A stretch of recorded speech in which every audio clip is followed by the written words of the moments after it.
अवामी assistant commissioner जो कि किसी तारफ़ के मोहताज नहीं। पिछले दिनों इनको सदर पाकिस्तान ने तमगा इम्तियाज़ से भी नवाजा है। तो सर हम आपको वेलकम करते हैं। तो एक ना मैं बड़ी आम सी बात आपको बताऊं कि जब इधर आप उकाड़ा में आए थे ना, तो इधर जब आपको तमगा चूँकि पिछली कारकर्दगी पे मिला था, तो वो जितने भी लोगों ने देखा ना, तो वो उन्होंने सोचा कि ये कोई पीपल्स पार्टी के इनके वालद साहब के कोई मामलात हैं, तो उनकी वजह से इनको तमगा मिला है। ऊपर से वो सैलाब का मामला चल पड़ा, हमारी उधर वो दरिया है रावी के बंद पे भी मुलाकात हुई। तो जब आपकी कारकर्दगी देखी ना, तो वही आदमी जो वो ये बात करते थे, वो कहते थे कि सदर जरदारी साहब ने ना ये तमगा जो दिया है ये वाकई सही दिया है। तो सर एक तो आपको मुबारकबाद। तो दूसरा सर आज के दिन के हवाले से आप क्या कहना चाहेंगे? जी बिस्मिल्लाहिर्रहमानिर्रहीम। आज जो हम एक एक्टिविटी कर रहे हैं, इसके अंदर देखें, एक प्लांटेशन होती है और एक रेस्टोरेशन ऑफ प्लांट्स होती है। अब ये ऐसे कि ये जो दरख्त है ये किसी आंधी की वजह से ये गिरा, और इस दरख्त की अपनी एक तारीख है, और जिस तरह के साथ हर इंसान की अपनी एक तारीख होती है, एक सकाफ़त की रिफ्लेक्शन होता है। तो ये दरख्त जो है इनकी एक बड़ी तारीख है, और ये मेरे ख्याल में यहाँ पर एक बहुत पुराने जो दरख्त है, उन 150 साल पुराना ये बोड़ का दरख्त था जो ये यहाँ पे गिर गया।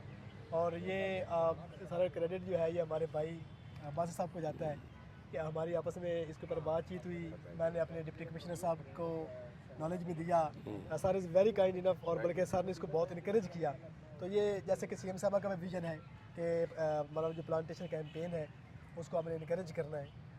ये सीएम साहब के विजन के मुताबिक, और कमिश्नर साहब और हमारे जो डिप्टी कमिश्नर साहब अहमद उस्मान जवेद साहब हैं, सर की हिदायत की रोशनी में अब्दुल बाज़ साहब के साथ मिल के ये जो हमारा पौधा जिसकी एक कोई 150 साल पुराना पौधा है, इसको आज हम दोबारा फिर इसको रिस्टोर कर रहे हैं। इसकी जो केमिकल्स वगैरह की ज़रूरत थी वो ये हमें साथ लेके आए हैं, और इंशाल्लाह ये बहुत जल्द ये पौधा जो है दोबारा फिर इसकी जगह पकड़ जाएगा, और ये पौधा जो है दोबारा ग्रो करना शुरू कर देगा। और इसके साथ साथ एक ये कि ये सिर्फ प्लांटेशन नहीं बल्कि रेस्टोरेशन ऑफ प्लांट्स जो है, जैसे कि मैंने पहले बताया है कि पौधों की अपनी एक सकाफ़त, अपनी एक तहज़ीब और अपना एक वक़ार होता है। जैसे कि हमारे पास इंसानों की एक ज़िंदगी जो है वो बहुत ज़्यादा हम समझते हैं कि वो हमारे लिए बहुत ज़्यादा प्रीशियस है। तो मेरे ख्याल में जो पौधे हैं उनकी जो ज़िंदगी है वो भी बहुत प्रीशियस है, क्योंकि उनकी और ह्यूमन लाइफ जो है ये आपस में इंटरडिपेंडेंट है और लाज़िम मलज़ूम है। सर मैं आपसे जानना चाहूँगा, चूँकि हर आदमी के दिल की आवाज़ होगी कि सर इतना आपके अंदर जो टैलेंट है, जब हम रात को देखते हैं तो आप कहीं ना कहीं विज़िट पे होते हैं, जब हम दिन को उठते हैं तो आप दिन को किसी सड़क पे, तो सर आप सोते नहीं हैं या आप आराम नहीं करते? तो ये बेसिकली वो वाली चीज़ है जिसके लिए हम सर्विस को ज्वाइन करते हैं, और मेरे ख्याल में हर जो पब्लिक सर्वेंट है, हर जो सिविल सर्वेंट है, यही उसका एहसास होना चाहिए। क्योंकि जब ओथ लेते हैं, सर्विस में आते हैं, तो देखिए अल्लाह ताला ने एक ज़िम्मेदारी दी है, और यहाँ पर भी हम अपनी अपनी ज़िम्मेदारियों के लिए रिस्पॉन्सिबल हैं। और सबसे बड़ी जो अकाउंटेबिलिटी है वो अल्लाह के दरबार में है कि अल्लाह ताला ने यहाँ पर जिसको इतना बड़ा असाइनमेंट दे के भेजी है उसको उतना बड़ा इम्तिहान भी है। तो जब इंसान वो चीज़ सोच लेता है तो फिर मेरे ख्याल में उसके लिए ये चीज़ें मैटर नहीं करती कि वो कितने घंटे काम करता है या कितने घंटे आराम करता है।